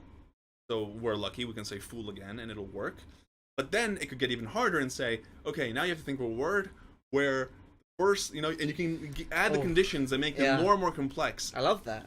And idea. the more conditions you can satisfy, the higher the points you will get. And then we can also maybe towards the end of the series add a multiplayer leaderboard. Oh, that would be sweet. So that's one option, I suppose. Yes. What's and your? We could probably get them to decide as well which one we should make. So now tell your idea. So the thing I was thinking of, or at least that I understood, was whereas yours is more is it spelling based or grammatically based? Mine's more based on meaning. So I haven't decided whether we'll do like antonyms or synonyms, but let's say Alexa says, "Tell me the opposite of down," and the answer would be up. Tell me the opposite of left. The answer would be right. So that would be one for antonyms. Or you could do synonyms. So tell me another word for I don't know. Oh god, when your mind goes blank. Jumping. Do I have to say jumping? Moving upwards. Oh, okay, nice. But the point is the same though. It's basically using the meaning of the word and having the user, like challenging the user to see if they can find a word based on the criteria that Alexa has set. And in fact, you know what? You can almost throw both of those in. One level could be antonyms, another level could be synonyms, another level could be whatever. The grammatical. As Yeah, well. exactly. Oh, no, we're not doing it. No, I'm joking. We will. So yeah, I mean, do you guys have any preference? Do you prefer grammar or spelling? So do you basically, let's make it simple. Do you prefer Wait. my idea or do you prefer Jamie's Yeah, idea? what am I saying? Yeah. Do we prefer grammar or meaning? That's probably the easiest way to do it. We also had an idea of Pie Shop. Don't really know. How does that work? I'd love to know more about how that would work. Pie Shop. Do let us know. Oh, Chad likes antonyms. But that's just one vote. Oh, okay. We'll wait for like any other. Oh, okay. So Both it's good. 2-1, I guess. 2-1. Grammar is not. Oh, grammar isn't a game. Oh, they do not like that. One vote. Meaning isn't a game. One vote for Matonia. Oh wait, we need to keep track. Okay, let me work this out. So I'm antonym, so I'm 1. So then both good. So 2-1. Grammar is not a game. So is that me then? Let's say that's But me. then there's meaning is on a game, so that's well. So Oh. his vote doesn't count. Okay, so we'll leave it at 3. So Mike A 2. said, it seems like he doesn't like either idea. So if you have a better one, please feel free to suggest it. Right now, I think it's a draw. I think it's a draw. So I'll tell you why I'm not convinced with your, at least with the synonym one. I like the antonym one, but the synonyms Is it too open? It's too open. Yeah, I agree. Because you can say jumping, and you could arguably defend any form of moving up and down. That's true. And if we're talking about different cultures and stuff, they're gonna have their own words that might not make sense in another. Exactly. And So I'd like to set us up for I agree. success. I agree. And the good thing about antonyms is that there's actually not just one answer, right? So you Yeah, could, there are a few. Yeah, I agree. exactly, like it's open ended as well, so that could also become a problem or become an issue if we don't carefully calibrate it. Cool. We're getting more votes. Florian said he likes antonyms better. Free Tech Race, another one for you. Pecan Lemon Lime Custard. A new game, Supermarket Trip Memory Game. I went to the store and bought X and then X. Oh, that one's pretty sweet. Oh, cool. Oh, are we going for that one now? Oh god, 3. So. Oh, how do we decide? Or should we leave them in suspense and decide offline? I think we should use this opportunity to evaluate. So a lot of people who want to participate in the games challenge will be facing the same. Facing the so same many decisions, right? games, They'll yeah. probably be brainstorming what game should I build? What game should I build? Is this a good game? Is this a bad game? So I definitely think we should do this online in front of them. Oh no, yeah. So that we can, so that they can see the thought process that goes on behind it. So the reason I like, and keep in mind, my answer, my idea as well is also very open ended because you could say any word. And for example, if you say read or read. R-E-A-D or R-E-E-D. There could be arguments. So Yeah. arguably mine is even more risky than yours. What I like though, the third suggestion that came through is the memory game. So I went to the supermarket and I bought a carrot. Then I went to the supermarket and I bought a carrot and and a tree. what did I buy? A carrot and okay. The main issue I'm seeing with that one is you can only go a certain amount before the slots become an issue. Like the number of slots become a limiting factor, right? What do you mean? So unless we use the Amazon search query slot, that could be very. So the you only can only go like 5 or 6 before. the only workaround, I suppose, is let's say I don't know how off the top of my head I don't know what the magic number Oh, you is. do it every single turn? Well, I was gonna say no, so that might take too long. But let's say you cap it at like 5. So let's say the first time, let's say you get to 5 answers. So I went to the supermarket and I got a banana, an apple, a pear, and 2 other items. And then once you hit to 6, so yeah, maybe you're right. Maybe 6 slots might be too many. So then we can break it up. So it'll take the first 5 answers. And then we can have Alexa say, please enter the first 5 first items you bought from the shop. You say 5, and it stops. And then she goes, and what else? And then you enter the rest. And then you can keep. It's about breaking up the slots rather than overwhelming, Alexa, as you said, with too many slots. That might make the game last a little bit longer, but at least in the context of making sure everything's heard correctly, that might be a solution. Right. What do you think? So basically splitting things up where After it Alexa hits asks for specific order. Like for example, what was the third thing you added? Or Wait. Or So, say the first 5, then the second 5. yeah, that's kind of what I was, because as you said, like I don't know what the cap is on slots, but if you If you enter too many, then it could be a bit of an issue. Yeah. So each. Oh, that's pretty cool. Each round has a theme, so we can talk about states. You know, Yeah, like yeah. We're in the fruit, or like the level. It can get more and more complex. So like the fruit can be an easy game where you only have to remember 3 items. Then the vegetable can be harder because like vegetables like fruits, where you have to remember 5 of them. Then we get into what's the hardest? The periodic table.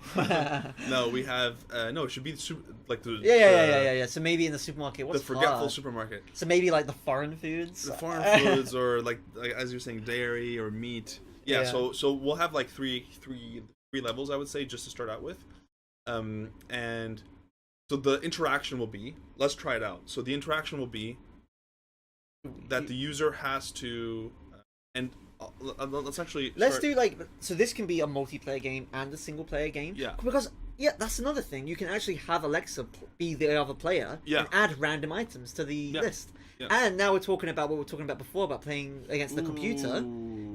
She can then forget certain items, stuff like that. It's Wait, so you're saying that that one player adds the items and the other player? Oh, has to no. guess them? I was saying you have the option of making it a single player game where it's you versus Alexa, and you have the option of making it a multiplayer game where it's you versus another player, and Alexa's just keeping track of the items. Right. Okay. So that adds a little bit of room. But let's focus now on. Should we just do like maybe I'll be Alexa and you be the? Or do you want to do the multiplayer thing? I'm happy to be the user. So let's say you're playing against Alexa. Okay. So it's a single player game. Yeah. And the chat said, "Can we have a pie level?" Yes, we will have a pie level. We promise there will be the hardest level. Maybe even be a bonus level. Blueberry pie, strawberry, any type of pie. There'll be there. Yes.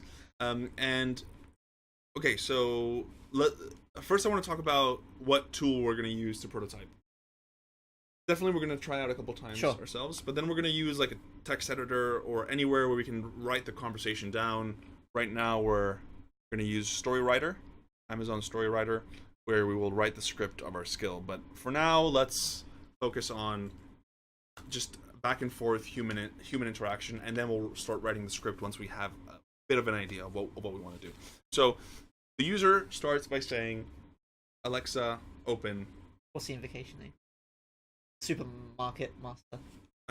Well, I like the idea of Did we have it in Pie Mash or something? Pie Shop. Pie Shop. Yeah. But then that's kind of only about pie. Yeah. Oh, food shop. Food Master. Memory food. Food. Yeah. Supermarket Master. Any ideas for our invocation names? Oh yeah. Give us. Oh, there we go. Oh, I like Memory Market. Memory Market. Oh. I love it. So we're gonna call it Memory Market. That's a really good name. I'm going to switch the screen now, and we're gonna start writing things down. Wait. So we're gonna do the interaction? Yeah. But I'm just gonna remember. So okay. So we're gonna have a character, who will be the user, and the user will say, "Alexa, open Memory Market." Right? Yes. And now, what does Alexa say back? So a nice greeting to the user. So it'll be like, "Hi there. It may make a joke. I can see you're on your weekly shop. Would you like to play a game or something like that?" Did you get all that? Yes. So, and this is the first time use, right? So this is the situation where it's a first time use. Yeah. So it might be worth mentioning, like, if you need help, say... Yeah. Okay. Or, like explain the rules sort of thing. Welcome to Memory Market. I will need your help to remember... Oh, welcome to Memory Market. I will your help. Yeah, I will need your help... remembering what's on your shopping list. Remembering what you want. What you would like to purchase today. What you want to purchase. Would you like to begin? We'll refine. Yeah. These are the small details. Yes, but I'm going to change it anyways. Oh, okay. Welcome to Memory Market. We'll make it a bit more bit more serious. Oh. A game Of of memory, of chance. a game of memory, and food related Activities. A game. set in a forgetful. Okay, that's yeah. I actually like that. I actually like that. Your goal. Your goal Is to remember what's on your shopping list. I guess is that's pretty to good. remember what you've bought. Oh no, I have it. The supermarket itself. So the trolleys that you use, right, are completely covered. So anything you put in the trolley, you can't Oh, see. So you have to remember what you've bought. Otherwise, you'll risk buying the same thing again. Yeah. That's So, so set What like haunted trolleys where? yes in A haunted supermarket. yes in a magic supermarket where items disappear once they are added to the trolley. Will you remember everything Purchase. Or purchased? Okay, let me just lower the screen here. Oh no, that's the that's the webcam. Okay. So maybe scroll up. I guess so we can read. We can read here. Scroll up. Yeah. Okay. And we can also make it like a story-based thing where this would be cool. So it's also fun for kids where maybe the reason why the trolleys are magically moving things or are magically disappearing is because maybe a mischievous spell has been cast on the trolley, right? It's like a magic supermarket where I don't know, an elf or a troll or a fairy or a grumpy fairy has cast a spell on the trolleys whereby food items disappear. You will need your memory to remember everything. that will be your weapon of Yes. of choice. Your memory. Yes, your only Your defense, only weapon. Your only defense. So we'll think of the exact copy later. Yeah. We'll make it nice. But for now, let's just go through the main mechanics. So another thing is, now I would say maybe we start simple, but the question now is, yeah, do we start simple or do we start touching on some of the other things that we discussed earlier? So the Chad suggested, would you like to purchase a selection of tires? And from what I read about that was, do you want to focus on a certain food group rather than just saying, are you ready to begin? Right. Yeah, for sure. So maybe for now, Well, are you or- ready to begin? And we'll just yes, and then we'll build out the exactly. types of food or later. or it has to be level based because you know, every supermarket starts in a specific aisle. You start maybe in the fresh produce aisle. You gave this some thought before the stream. I this is just great ideas coming in right now. Yeah. So what we're gonna do is No, I like that though, because yeah, levels are good, progression is good, and each down every aisle. Can't talk today. Yeah, you've got dairy, you've got your meats, your frozen, your refrigerated. yes. So Yeah. So they move through the physical store. exactly. It's like you're gonna move through the physical that's store. awesome. I love Yeah. that. I love that. Sorry. I'm getting excited now. But yeah, another thing you could add is talking about levels and getting harder. For the first section, you have to remember 3. Next section 4, 5, 6, and it just gets harder and harder and harder. Yep. So let's write this out, even though it may not be what we ultimately say when the user opens the game. But we're gonna be like, welcome to the memory market, or welcome to Memory Market, a game of memory, or let's say, welcome to Memory Market. Where set in a magic supermarket where items disappear once they've added to trolley. Will you remember to purchase? Everything you purchase, get rid of. Will you remember everything you've purchased? Oh, okay. And then Alexa will also say, and the user can say yes, yes. And Alexa will say, Great. Are you ready to? okay. Are you ready for level? In this Aisle 1? Okay. No, level 1. Aisle 1, aisle 2, aisle 3. Okay. You pick up a trolley. You enter supermarket. And the first, here, Oh. the first aisle. You overestimate my eyesight. You see, No, I'm joking. the first aisle you come across is fresh. Can we maximize a little bit? Let's maximize. Yeah, if you've seen the, I think it was Andrea's tweet, you'll see our setup is Yeah, it's pretty sweet. quite basic.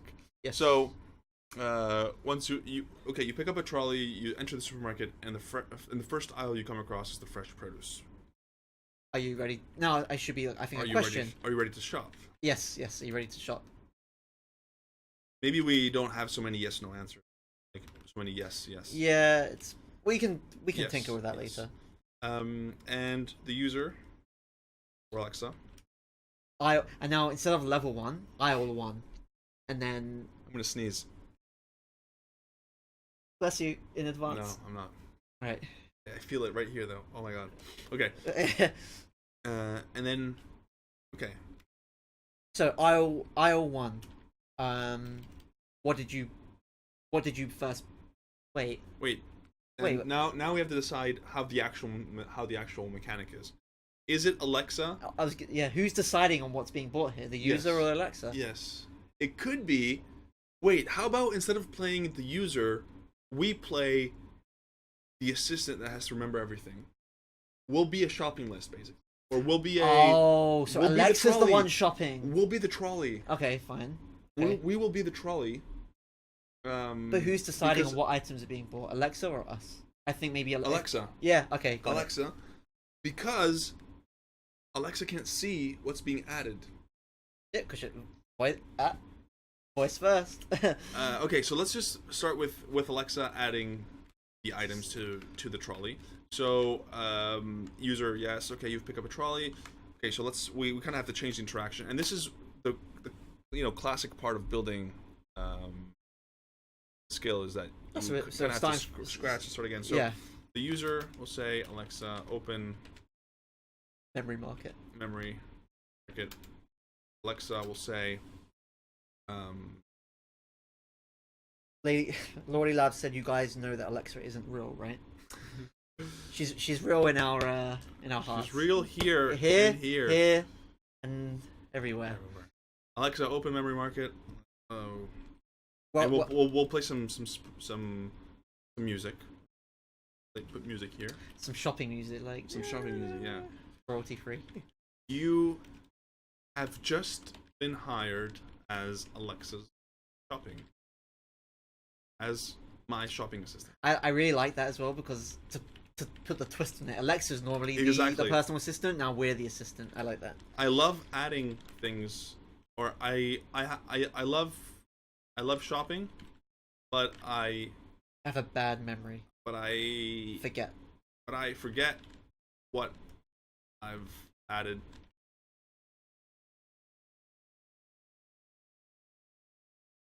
Or Are you ready to? Rather than saying yes, it's just Yeah, maybe like, exactly. are you ready to help? And Yes, then the game yes. starts. can you help me? And then you said before, if this was a new user, maybe we can touch on like rules of how to play. Yes. But for now, Or the rules can be explained later on, right? Like yeah. So like this it's pretty self-explanatory. Yeah, I suppose, exactly. Because Alexa will do it's basically a bit like Yes I Will, where Alexa will do most of it, and you just have to respond with what was added. So Alexa will say, "Okay, great. I already feel Much better, much more calm. better, and in a shopping." Then the user will say, "Okay." Do we even? Yeah. Sorry. Let's begin. Yeah. Let's get started. So then aisle 1, I guess. In the first aisle, we come across What we're going for? we in aisle 1 we have the produce. Let's go for vegetables first. I'm going to add 3 And then here we say, for example, a carrot, a... The only thing is we're adding all the items at once. Well, we're not going to add it, procedurally. Like, I added a carrot, and then it says the user, what did I buy? A carrot. And then she's... Wait. Wait, so we start, like, super simple. Okay. And by doing a simple a question immediately, it kind of explains the mechanic with a very simple test. So what about this? So there's two ways. We can either do it all at once, like you're saying. I added a carrot, a this, a that, and then she says, what did I buy? And then you repeat all three. Or Alexa says, I added a carrot. What did I buy? And then you say a carrot. And then she says, I also added a broccoli. What did I buy? A carrot and a broccoli. So it's sort of like you. Yeah. It's up to you to remember each one, but she's only adding one at a time. Yeah. So which should we ask the chat or should we just do that? Or should we do your thing?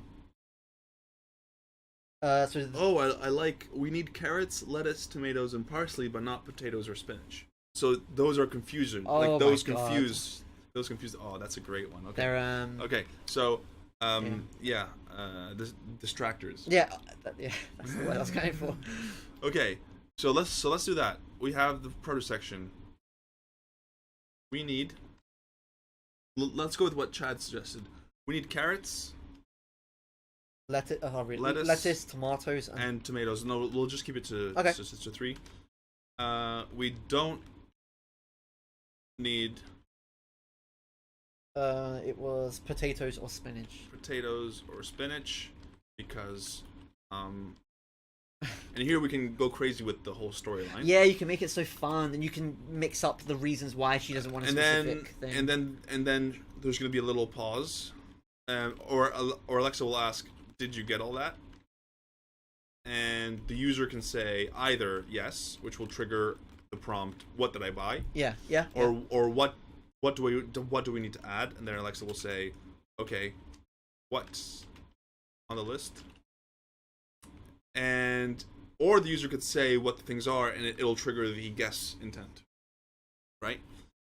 Then the user will say those 3 slots. So the user will say, for example, item 1, item 2, and item carrots, 3. Yeah. Lettuce. Oh yeah, we're actually tomatoes, doing the and Alexa will say correct. Oh, I have an idea. Alright, you go first. Well, what if this game is you're auditioning to be What, like a personal you're assistant? you're auditioning to be The next a Alexa. personal shopping assistant. Okay. The next Alexa. Yeah. Like the personal shopping assistant. And so Alexa's interviewing you in a role-playing game of shopping in the supermarket. Therefore, because if Alexa was forgetful, Alexa wouldn't know what's the right or wrong answer, right? Whereas if it's more of an interview, if it's like a test, then it is. What? I'm just trying to. You can also add other stuff. But what if she then said? And you can always make this random. She said, "You know what? I changed my mind about the lettuce, but I do want some sweets and stuff. Now what did I buy? I put back the lettuce. Yeah, I put back the lettuce, but I swapped it. And you have to remember the order as well. I put back the lettuce, but I replaced it with. Well, let's not do order because then it starts getting super complicated. You don't want to make it. No, I'm joking. Yeah. Fine. I put back the lettuce and I replaced it with. I don't know what's the vegetable. I'll get some Brussels sprouts. Some aubergine. I'll get some. I'll get some Brussels sprouts. I'll get some.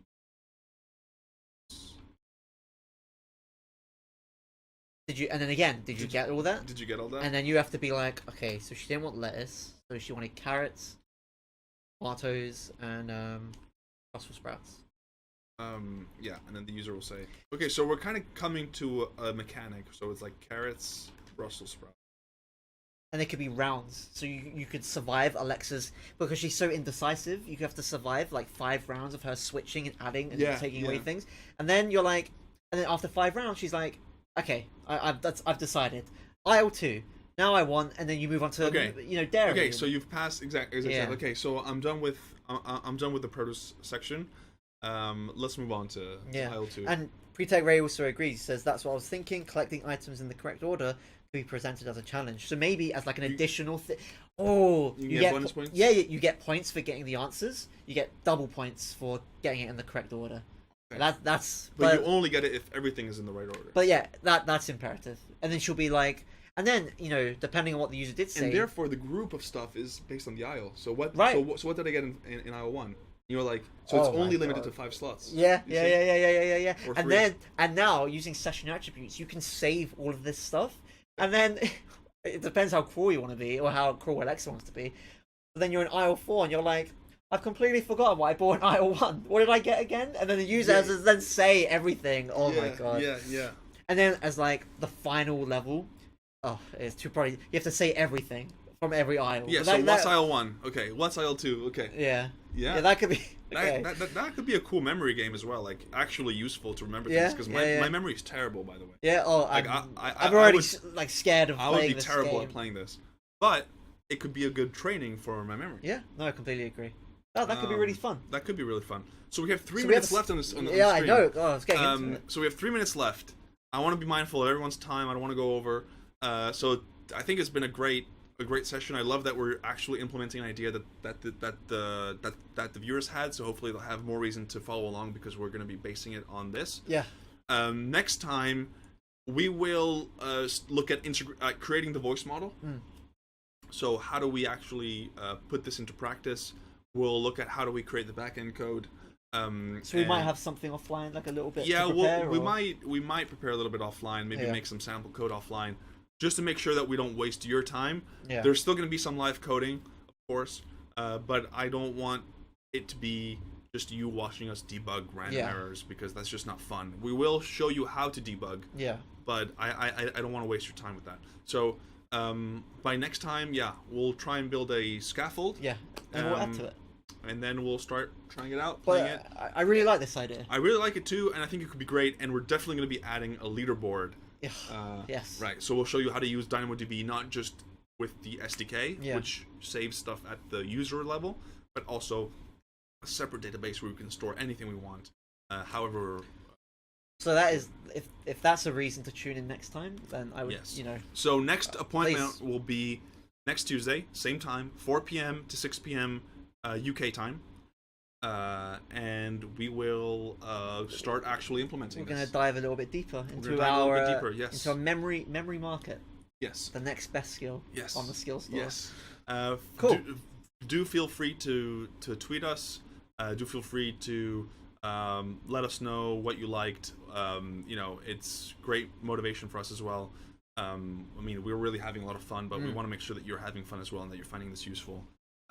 And next week will be a lot more practical, less discussing, more trying things out, showing you how to develop. And then the third episode, 2 weeks from now, will be a bit more the finishing touches, maybe adding that leaderboard, maybe adding a multimodal capability. Then just that polish, I think. That polish. Because we talked about it before, testing, making things fun. We're going to test it out. We're going to make it the best skill that we possibly can. I'm excited. It should be fun. So thank you so much for tuning in. We really hope that you follow along next week, same time, same place. We may be in a different place. We'll see. We'll see. And all the best. Have a good night, morning, or afternoon, wherever you are in the world. And again, I am Andrea, Mutonia on Twitter, Jamie. Jamie Elliott G on Twitter. Elliott G on Twitter. So a few regulars: Lordy Labs, Peter Tech Ray, the Chad, Norfolk Broad. Thanks. I don't know if I got everyone there, but thanks guys for joining. It's been a lot of fun. I've Thank loved you for helping us. Engage. Yeah, I know. I don't know where we'd be without some of their suggestions. Yeah, we would probably be still thinking about what we would learn. What were you about the antonyms thing? The antonyms. Oh my goodness, that would have been too what a boring game. Oh, what? It's like going back to school. Dude. All right, guys. Awesome. Thank you so much, and I will be stopping the stream now. Bye bye.